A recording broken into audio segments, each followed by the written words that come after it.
बिस्मिल्लाहिर्रहमानिर्रहीम। अस्सलाम वालेकुम। Welcome to literature online. आज हम कुबला खान का टेक्स्ट करेंगे। 1797 में ये पोइम लिखी थी इसने और 1816 में पब्लिश हुई थी।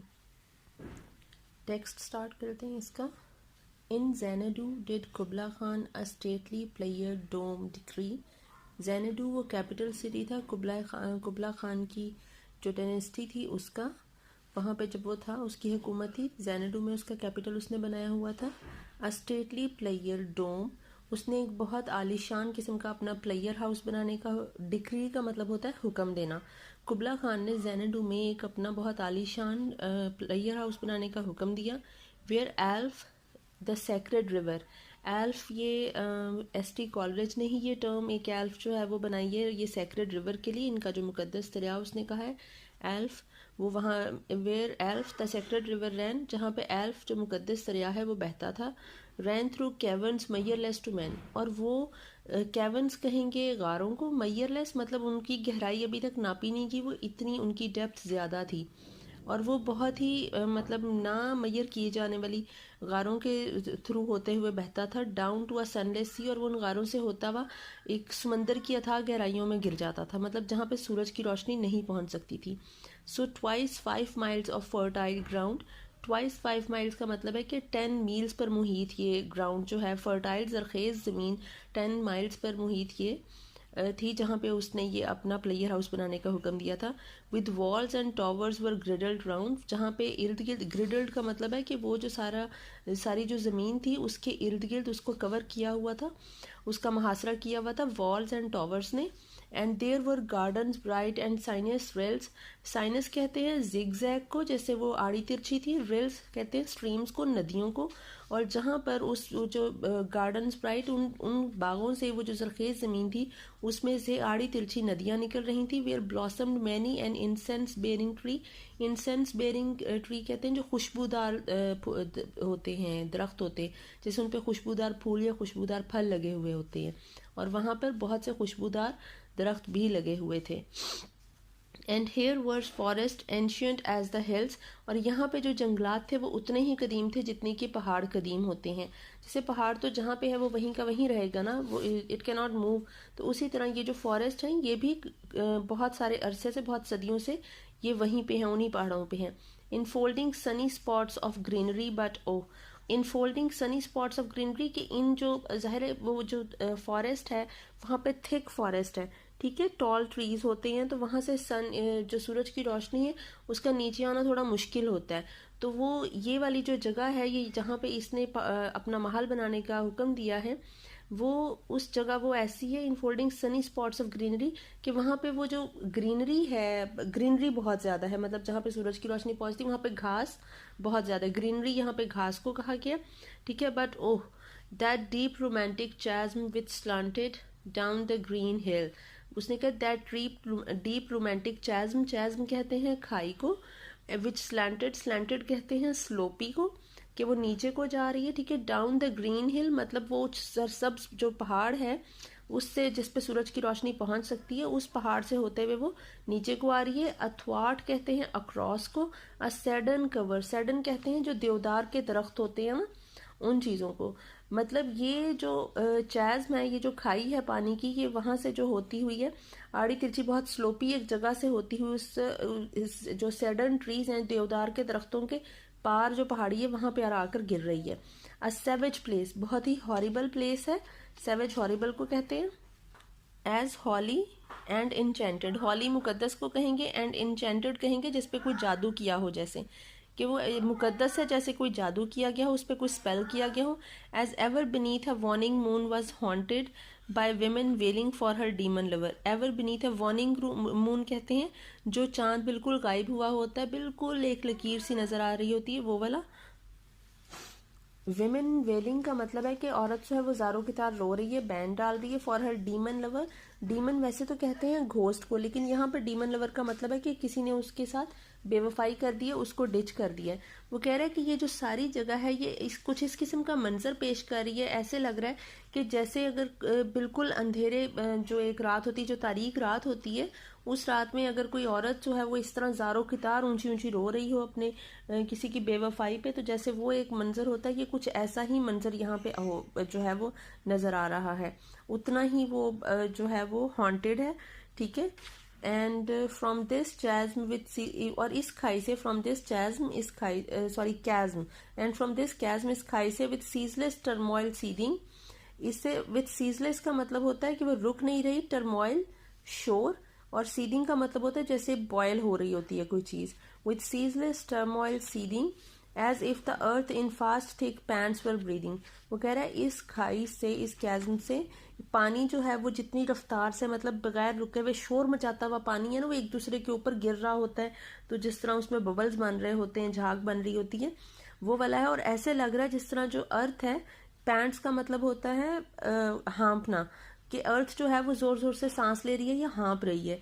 अ mighty fountain momentarily was forced, और जो एक बहुत बड़ा फाउंटेन है, जैसे एक वाटरफॉल सी होती है, वहाँ मोमेंटली वाज फोर्स्ड, उस पे जो है वो जबरदस्ती उस पे से पानी, मतलब मुसलसल पानी गिर रहा है।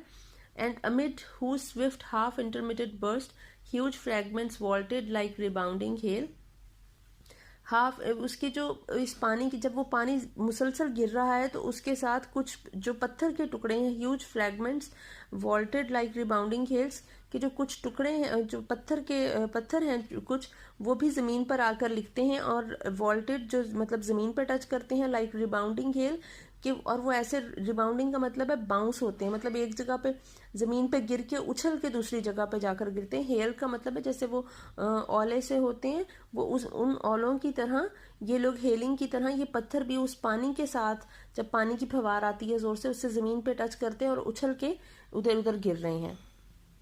और chaffy grain beneath the threshers flail, chaffy grain कहते हैं जिसमें अनाज और उसका छिलका जो है वो मिक्स होता है। बीनीथ द थ्रेशर वो मशीन होती है जिससे अनाज और उसके छिलके, छाल को जो है वो अलग किया जाता है। फ्लेल कहते हैं कि वो जो नीचे गिर रहे हैं तो वो जिस तरह वो बाउंस हो रहे होते हैं, ठीक है। वो कह रहे हैं कि फ्लेल वो अनाज और छाल है। अब वो ये कह रहे हैं कि जिस तरह ये पत्थर जो हैं ये पानी के साथ आकर ज़मीन पर ऐसे लग रहे हैं और फिर टुकड़े, इनके बीच में से कुछ टुकड़े हो जाते हैं और वो बाउंस होके गिरते हैं। जैसे जब हम थ्रेशर में अनाज को डालते हैं तो उसमें से अनाज और छाल अलग होती है, लेकिन अक्सर उसके साथ क्या होता है, अनाज का दाना भी कभी कभी छिलके के साथ जब ज़मीन पे गिरता है तो वो अनाज का दाना भी बाउंस कर करके उछल उछल के दूर जाके गिरता है। ये बिल्कुल ऐसा ही मंजर पेश कर रहा है। And mid these dancing rocks at once and ever it flung up momently the sacred river. Flung up कहते हैं थ्रू करना, फेंकना। और ये जो इतने पत्थर, मतलब पत्थर पानी के साथ जो गिर रहे हैं और ये जो सारा सीन हो रहा है, इसके साथ बीच में अचानक से जो है वो एक पानी का बहुत सारा जो है वो क्वांटिटी जो पानी की है वो बहुत सारी आकर इस मुकद्दस दरिया में, एल्फ जो रिवर उसने नाम लिया, उसमें आकर गिरती है। जैसे ये जो वाटरफॉल है, ये जो कोई जगह पहाड़ों के अंदर चश्मे से निकलते हैं, वैसे वो ऊपर से जब आता है तो वो फुल जोर से वो पानी जो है वो सेक्रेड रिवर में गिर रहा है उसके साथ। 5 miles meandering with the mazy motion, meandering कहते हैं जिगजैग को, जिस तरह आड़ा तिरछा रास्ता है, विद द मेजी मोशन। मेजी मोशन कहेंगे कि हवा के जो हवा की डायरेक्शन में जैसे पानी बह रहा होता है उसकी तरफ को चलने लग जाता है। जितनी तेज हवा होती है उतना ही पानी तेज चल रहा होता है, लहरें तेज हो जाती हैं। 5 miles पे, 5 miles पे ये है मींडरिंग विद द मेजी मोशन, ये मतलब जिगजैग होता हुआ दरिया जो है वो गुजर रहा है। Through woods and dale the sacred river ran, ये जो मुकद्दस दरिया है ये फॉरेस्ट में से, और डेल कहेंगे वादी को, वैली को, और वैली में से ऐसे ही जिगजैग होता हुआ गुजर रहा है। Then reach the caverns measureless to man, और ये यहाँ से गुजरता हुआ उन गारों में, कैवर्न्स गारों को कहेंगे, उन गारों में पहुंच रहा है जिनकी डेप्थ आज तक मैयर नहीं की गई और ना इंसान कर सकता है। And sank in tumult to a lifeless ocean, sank का मतलब होता है डूब जाना, ट्यूमुल्ट का मतलब होता है शोर, और ये ऐसे ही शोर मचाता हुआ लाइफलेस ओशन, जैसे एक डेड सी होता है जो बिल्कुल पुरसकून हो जाता है। दरिया का पानी जिस तरह बहुत जोरों शोर से आकर जब समंदर में गिरता है तो पुरसकून हो जाता है, वो इसी तरह एक लाइफलेस ओशन में जाके शोर मचाता हुआ गिर जाता है। And mid this tumult कुबला heard from far ancestral voices, और इसी शोर के दरमियान में कुबला खान ने सुना, heard from far ancestral voices, अपने जो आबाव अजदाद की आवाज़ें सुनी। प्रोफेसाइजिंग वॉर, कि वो लोग प्रिडिक्ट कर रहे हैं, उसके आबाव अजदाद ने उसे प्रोफेसाइज किया, प्रिडिक्ट किया, उसे वॉर्न किया वॉर के बारे में। The shadow of the dome of pleasure floated midway on the waves. ये जो शेडो है उसने जो प्लेयर हाउस बनाने का हुक्म दिया था, उस प्लेयर हाउस का जो शेडो है उसकी रिफ्लेक्शन है floated midway on the waves. ये जो समंदर की वो जो लहरें हैं उनके उनकी जो लहरें हैं उन पे ये रिफ्लेक्शन पड़ रहा है इसका पैलेस का। Where was heard the mingled measure from the fountain and the caves. Where was mingled, measure कहेंगे, मिंगल्ड कहेंगे ब्लेंडेड को, मतलब मिक्स हो रही हैं, ठीक है। मैयर कहेंगे रिदम को, म्यूजिक को। Where was heard the mingled measure from the fountain and the caves, मतलब इसका ये है कि ये जो पैलेस इसने ये जो प्लेयर हाउस बनाया है ज़ैनडू में, ये ऐसी जगह पर बना हुआ है कि वहाँ पर ये जो फाउंटेन से पानी गिर रहा है और जो केव्स में से दरिया का पानी गुजर रहा है होता हुआ, इन सब की आवाज़ें अपना एक म्यूज़िक जो है वो क्रिएट कर रही हैं और ये म्यूज़िक इस पैलेस में सुनाई देता है।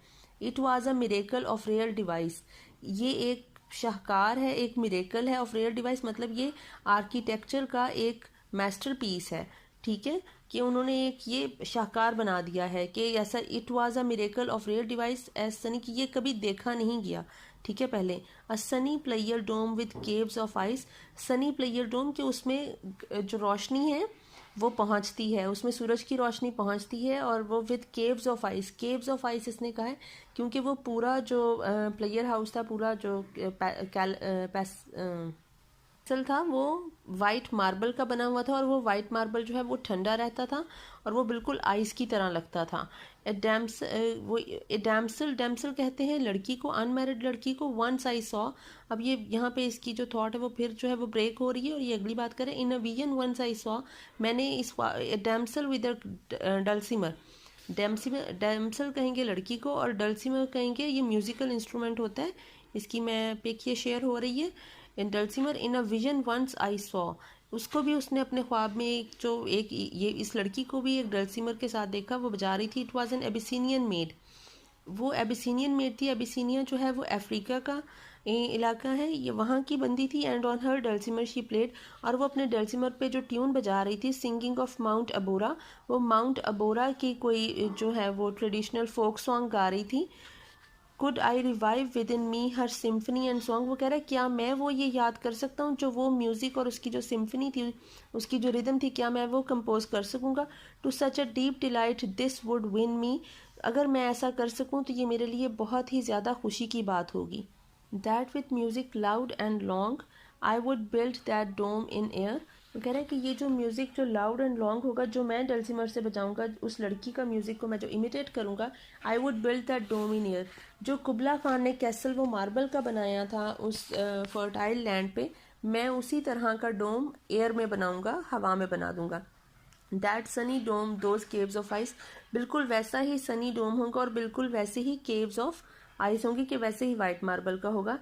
और and all who heard should see them there, और जो भी मेरा ये म्यूज़िक सुनेंगे, मेरा ये गाना सुनेंगे, वो सब उस डोम को देख सकेंगे, हवा में जो मैंने बनाया होगा वो हवा में वो सब उसको देख सकेंगे, ठीक है। And all should cry beware, मतलब वो सबको आगाह कर रहा है कि और तुम सबको उसे देखकर रोना आएगा।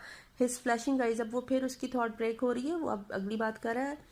हिज फ्लैशिंग आइज, इसने ये मेंशन नहीं किया कि अब किसकी बात हो रही है, कि ये अपने बारे में बात कर रहा है या किसी और के बारे में बात कर रहा है। वो कह रहा है हिज फ्लैशिंग आइज, उसकी आंखें जैसे अंगारों की तरह चमक रही थी। हिज फ्लोटिंग हेयर, और उसके बाल हवा में लहरा रहे थे। Weave a circle round him thrice, इसके इर्द गिर्द एक जो इसको इनसर्कल कर दो, एक घेरा जो है वो ड्रॉ कर दो, एक सर्कल 3 दफ़ा, जैसे किसी स्पेल से बचाने के लिए आप किसी के करते हो उस तरह 3 दफ़ा इसके गिर्द एक सर्कल ड्रॉ कर दो। And close your eyes with holy dread, और खौफ के मारे अपनी आंखें जो है वो बंद कर ली। And he on honey dew hath fed, क्योंकि उसने जो है वो हनी ड्यू पी लिया है। And drunk the milk of paradise, और उसने हेवन से कुछ जो है वो मिल्क उसने पी लिया है, और हनी जो है वो पी लिया उसने हेवन से। इसका ये भी मतलब जो है वो काफ़ी जगह पे लिया गया है कि ये जो इसने पैराडाइज से मिल्क और हनी ड्यू वगैरह पिया है, तो इसका मतलब है कि इसको म्यूज़िकल पोइटिकल इंस्पिरेशन जो है वो मिली है, मतलब इसके ऊपर एक ब्लेसिंग हुई है जिसकी वजह से ये लिख सका है।